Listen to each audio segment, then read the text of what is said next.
Hello மக்களே, last வீக்கில் நான் ஒரு வீடியோ போட்டிருந்தேன். அந்த வீடியோ எதை பற்றி போட்டிருந்தேன் அப்படின்னு பார்த்தீங்கன்னா, இந்த கம்ருதீன், எஃப்ஜே, அதுக்கப்புறம் ஆதிரை, நந்தினி இவங்கெல்லாம் பிக் பாஸை அவ்வளோ தரக்குறைவாக எவ்வளோ பேச முடியுமோ அவ்வளோ தரக்குறைவாக வந்து பேசியிருந்தாங்க.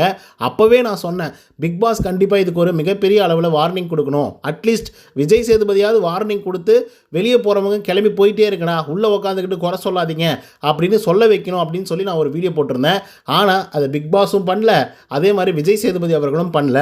ஸோ அதோட விளைவு இன்னைக்கு வந்து பார்த்தீங்க அப்படின்னா, பிக் பாஸே பயங்கரமாக கோவப்பட்டு, அயோக்கிய ராஸ்கல்களா, இதுக்கு மேலே நீங்கள் ஏதாவது பண்ணீங்கன்னா தூக்கி வெளியே போட்டுருவேன் அப்படின்னு யோசிக்கிற அளவுக்கு அண்ட் சொல்கிற அளவுக்கு வந்து பார்த்தீங்கன்னா உள்ளே இருக்கக்கூடிய கண்டஸ்டண்ட்டுங்கெல்லாம் பண்ணியிருக்காங்க. அதனால் வந்து பார்த்தீங்கன்னா துஷாருடைய தலைவர் பதவி பறித்தது மட்டும் இல்லாமல், இதுக்கப்புறம் தலைவர் ரூமில் கூட நீ தூங்கக்கூடாது, பொட்டி பொடிக்கெல்லாம் தூக்கிட்டு பிக் பாஸ் ரூமுக்கு போடா வெண்ண அப்படின்னு சொல்லி பிக் பாஸ் அவர்கள் கடுமையாக விமர்சனம் செஞ்சுருக்காரு அண்ட் சொல்லவும் செஞ்சுருக்காரு.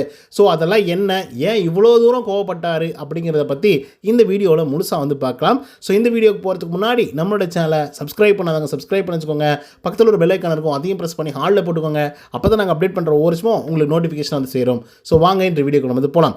முதல் விஷயம், தலைவர் போட்டி அப்படிங்கிறத லாஸ்ட் வீக்கில் வந்து வச்சுருந்தாங்க. அதுவும் கடைசி கட்டத்தில் வந்து வச்சுருந்தாங்க. அது வைக்கும்போதே வந்து பிக் பாஸ் அவர்கள் என்ன சொன்னார் அப்படின்னா, நீங்கள் முதல் தலைவர் ஆகிட்டீங்க அப்படிங்கிற பட்சத்தில் 15 வாரமும் நீங்கள் தலைவர் ஆகிறதுக்கான வாய்ப்புகளை வந்து நாங்கள் ஏற்படுத்தி கொடுப்போம் அப்படிங்கிற மாதிரி வந்து சொல்லியிருந்தாங்க. அதாவது டைரெக்டாக அந்த தலைவர் போட்டியில் பங்கு பெறுறதுக்கு நீங்கள் ஒன் ஆஃப் த மெம்பராக வந்து இருப்பீங்க.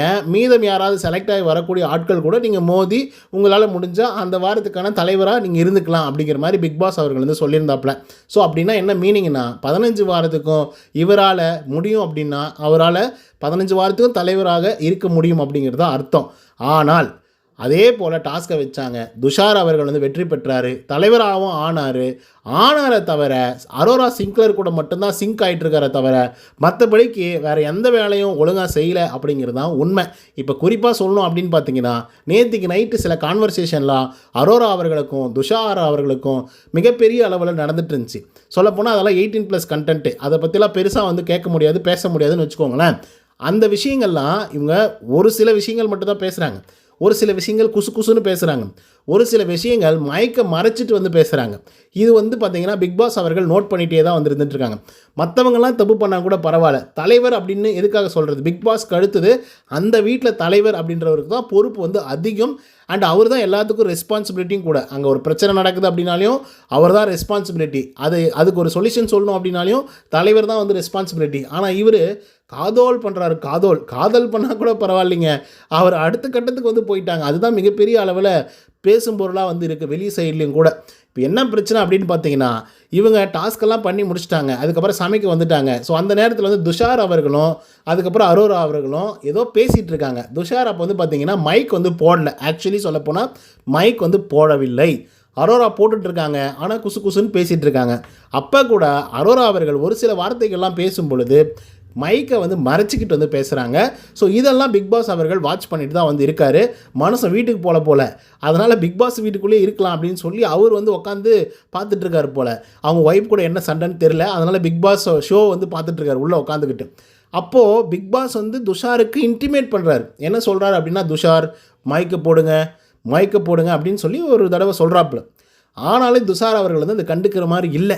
ஓகேங்களா, சரி ஓகே, இந்த கான்வர்சேஷன்லாம் முடிச்சிடலாம், அதுக்கப்புறம் வந்து நம்ம பார்த்துக்கலாம், மைக்கை போட்டுக்கலாம் அப்படின்ற மாதிரி யோசிச்சாரா என்னென்னலாம் எனக்கு தெரில.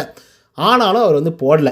ஸோ இது வந்து பார்த்திங்கன்னா பிக் பாஸ்க்கு பயங்கரமாக ஹிட் ஆகிடுச்சு. தலைவன் தானே, அப்போது நம்ம சொல்கிறத இவன் கேட்கணும் இல்லையா, அதுவும் கேட்க மாட்டேங்கிறான். தலைவனாக இவன் ஒரு முடிவு எடுக்கணும்ல, அதையும் வந்து பண்ண மாட்டேங்கிறான். இவனுக்கு வைக்கிறனா வெடி அப்படிங்கிற மாதிரி வந்து பார்த்திங்கன்னா பிக் பாஸ் அவர்கள் வந்து பார்த்திங்கன்னா முடிவு பண்ணிட்டார். மறுபடியும் அதே மாதிரி வந்து பேசுகிறாங்க. ஒரு தடவை வார்னிங் கொடுத்துட்டாரு, அப்பயும் இவங்க வந்து பேசிகிட்டு இருக்காங்க அரோராவும் துஷாரும். அதுக்கப்புறம் மறுபடியும் வார்னிங் கொடுக்குறாரு, மைக்கை போடுங்க அப்படின்னு சொல்லி. அதுக்கப்புறமும் பேசிகிட்டு இருக்காரு துஷார். எவ்வளோ மோசமாக இருக்குது. அப்போ என்ன பண்ணிட்டாரு, எல்லாரையும் கூப்பிட்றா அப்படின்னு சொல்லி கூப்பிட சொன்னார். ஒட்டுமொத்த கண்டஸ்டண்ட்டையும் கூப்பிடுங்க அப்படின்னு சொல்லி கூப்பிட சொன்னோடனே ஆதிரை வந்து அங்கங்கே இது பண்ணிகிட்ருக்காங்க. மற்ற கண்டஸ்டண்ட்லாம் வரவே இல்லை. ஒரு சிலர் மட்டும்தான் வந்து பார்த்திங்கன்னா லிவிங் ஏரியாவில் உட்காந்துட்ருக்காங்க. எஃப்ஜேவெல்லாம் உட்கார வச்சு, அதாவது கனியக்கா வந்து மசாஜ் பண்ணி விட்டுட்ருக்காங்க எஃப்ஜேக்கு. பிக் பாஸ் கூட்டா அட் எ டைமில் வந்து நிற்கணும் அப்படின்றது தான் அவங்களுக்கு கொடுக்கப்பட்ட ரூல்ஸ் அண்ட் ரெகுலேஷன். அது வந்து ஒரு சென்சிபிளான ஒரு விஷயம். அவர் ஏதோ ஒன்று கூப்பிட்றாரு அப்படின்னா அங்கே ஏதோ ஒரு விஷயம் இருக்குது அப்படின்னு அர்த்தம். இவங்க உட்காந்து மசாஜ் பண்ணிகிட்டு இருக்கிறது, மாற்றி மாற்றி வந்து பேசிகிட்டு இருக்கிறது, மைக்கை ஒழுங்காக போடாமல் இருக்கிறது, அப்படியே போட்டாலும் கெட்ட வார்த்தைகளை யூஸ் பண்ணுறது, மார்க்கிங் பண்ணுறது, ரொம்ப 18+ வந்து இருக்கிறது அப்படின்னு சொல்லி நிறைய விஷயங்கள் சொல்லிட்டு போயிட்டே வந்து இருக்கலாம். இதெல்லாம் கவனித்த பிக் பாஸ் இன்றைக்கி வச்சு அப்படியே ருத்ர தாண்டவம் ஆடிட்டார் அப்படின்னு தான் வந்து சொல்லணும். இந்த வாய்ப்பு அப்படிங்கிறது எவ்வளோ பேருக்கு கிடைக்குமான்லாம் எனக்கு தெரியாது. ஆனால் இந்த வாய்ப்பு ரொம்ப அற்புதமான ஒரு வாய்ப்பு. ஏன் அப்படின்னா, நீங்கள் எந்த ஷோவுக்கு போனாலையும் உங்களை நீங்கள் எக்ஸ்ப்ளோர் பண்ணி காட்டுறதுக்கு முடியவே முடியாது. ஒரு சிங்கிங், நீங்கள் அவர் சொல்கிறது கரெக்டு தான். இந்த ஷோ தான் நீங்கள் யார் அப்படிங்கிறத நிர்ணயம் பண்ணுறது. அதே போல் நீங்கள் யார் அப்படிங்கிறத மக்களுக்கு காட்டுற ஒரு ஷோ. நீங்கள் ஒரு வேறு ஒரு ஷோக்கு போகிறீங்க அப்படின்னா, உங்களால் சிரிக்க வைக்க முடியும்னா சிரிக்க வச்சுட்டு வந்துடலாம் 1 hour ஷோவில். அதே மாதிரி உங்களால் பாட முடியும் அப்படின்னா நீங்கள் போய் பாடிட்டு வந்துடலாம் ஒரு ஷோவில். அதுவே உங்களால் ஆட முடியும்னா போய் ஆடிட்டு வந்துடலாம். இல்லை உங்களால் பேச முடியும்னா பேசிட்டு வந்துடலாம், அவ்வளோதான். பட் இந்த ஒரு மேடை பிக் பாஸ் அப்படிங்கிறது எவ்வளோ பெரிய தளம், எவ்வளோ பெரிய மேடை. ஸோ இதில் நீங்கள் யார், உங்களோட கேரக்டர் என்ன, உங்களோட திறமைகள் என்ன, எல்லாத்தையும் வெளிப்படையாக காட்டக்கூடிய ஒரு ஷோ தான் இந்த பிக் பாஸ் ஷோ. எத்தனையோ மக்கள் வெளியில் வந்து பார்த்திங்கன்னா வெயிட் பண்ணிகிட்ருக்காங்க, இந்த ஷோவுடைய வாய்ப்பு வந்து கிடைச்சிருமோ அப்படின்னு சொல்லி. உங்களுக்கு கிடைச்சிருக்கு அப்படின்னா அதை நீங்கள் சரியாக பயன்படுத்திக்கணும் அப்படின்றதுல ரொம்ப அழகாக சொன்னாப்புல பிக் பாஸ் அவர்கள், அண்ட் கடுமையாகவும் சொன்னாப்புல. அதை கூட வந்து அலட்சியப்படுத்துகிற மாதிரி இவங்க எல்லாமே உட்காந்துட்டு இருந்தாங்கன்னு வச்சுக்கோங்களேன், அது வேறு விஷயம். ஸோ இந்த மாதிரிலாம் சொன்னதுக்கப்புறம் தலைவரே எந்திரிங்க தலைவரே அப்படின்னு சொல்லி துஷாரை எழுப்பி இந்த சீசனை பொறுத்த வரலையும், அதாவது இதுக்கு முன்னாடி சீசன்கள் எல்லாம் ஒரு ஒரு ஒரு விஷயம் வந்து ட்ரெண்ட் ஆகும், ஓகேங்களா. நட்புடா, இப்போ சீசன் 3 எல்லாம் பயங்கர நட்புடா அப்படிங்கிற மாதிரி செம்மையாக ட்ரெண்ட் ஆச்சு. அதே மாதிரி சீசன் 5 அப்படின்னா செம்ம காமெடி, ராஜு வந்து பயங்கரமாக காமெடி பண்ணி ட்ரெண்ட் பண்ணிட்டு இருந்தார். அதுக்கப்புறம் சீசன் 6 எல்லாம் வந்து பார்த்திங்க அப்படின்னா அசீம் விக்ரம் அப்படின்னு சொல்லி ஒரு டாக்ஸிக் ஒரு பக்கம், பயங்கரமான நல்ல விஷயங்கள் ஒரு பக்கம் அப்படின்ற மாதிரி இருந்து போயிட்டு இருந்தது. சீசன் 7 ரெட் கார்டு வந்து பயங்கரமாக ஃபேமஸ் ஆனது. சீசன் 8 வந்து பார்த்திங்க அப்படின்னா நம்மளுடைய முத்துக்குமரன் அவர் பயங்கரமான ஃபேமஸ் ஆனார். அதில் வந்து எதையும் பெருசாக வந்து சொல்லிக்க முடியாது, பட் டெபேட்டபிளாக சூப்பராக வந்துருந்தது. ஸோ அதுக்கடுத்து தான் வந்து பார்த்திங்க அப்படின்னா இந்த season toxic toxic toxic toxic, இதை தவிர ஒன்றுமே கிடையாது. இதுதான் வந்து பார்த்திங்கன்னா பிக் பாஸுக்கு செம்ம காண்டாயிடுச்சு. ஏன்னா மற்ற சீசன்களுக்கெல்லாம் சொல்லிக்கிற மாதிரி ஒரு விஷயம் இருக்கும், பட் இந்த சீசனை பொறுத்த வரலையும் டிசிப்ளினே கிடையாது, நோ டிசிப்ளின் அப்படின்றது. ஸோ அந்தளவுக்கு கேவலமாக இவங்க நடந்துக்கிறாங்க அப்படின்னு சொல்லி அர்த்தம்.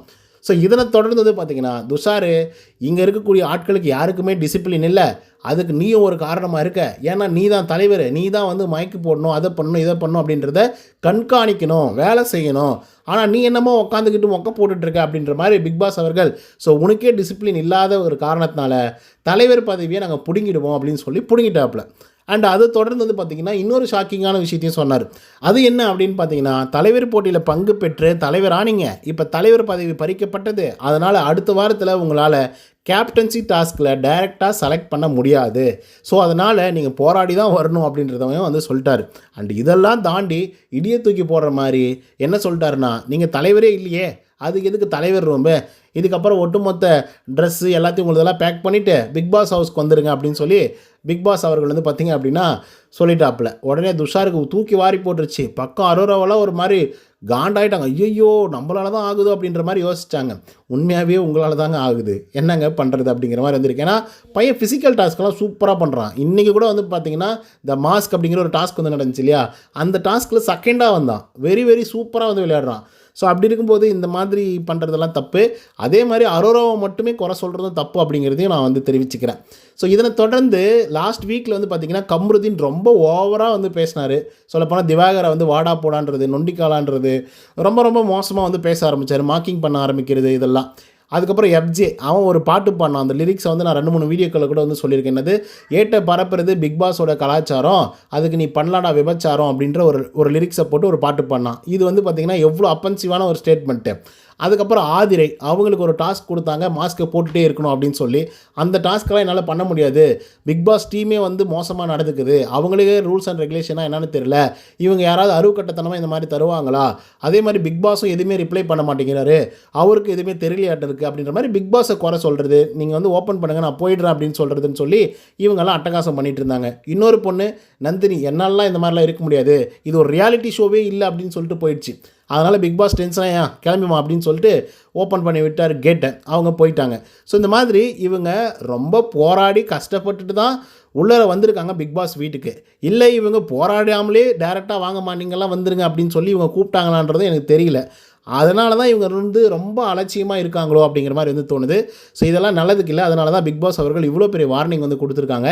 ஸோ இதை பற்றின உங்களுக்கு கருத்துக்கள் என்ன அப்படிங்கிறத கமெண்ட்ஸில் சொல்லுங்கள். இந்த வீடியோ உங்களுக்கு வந்து பிடிச்சிருந்தா லைக் அண்ட் சப்ஸ்கிரைப் பண்ண மறந்துடாதீங்க. இன்னொரு தவணை செய்கிறேன். Until then bye from Uday. நன்றி, வணக்கம்.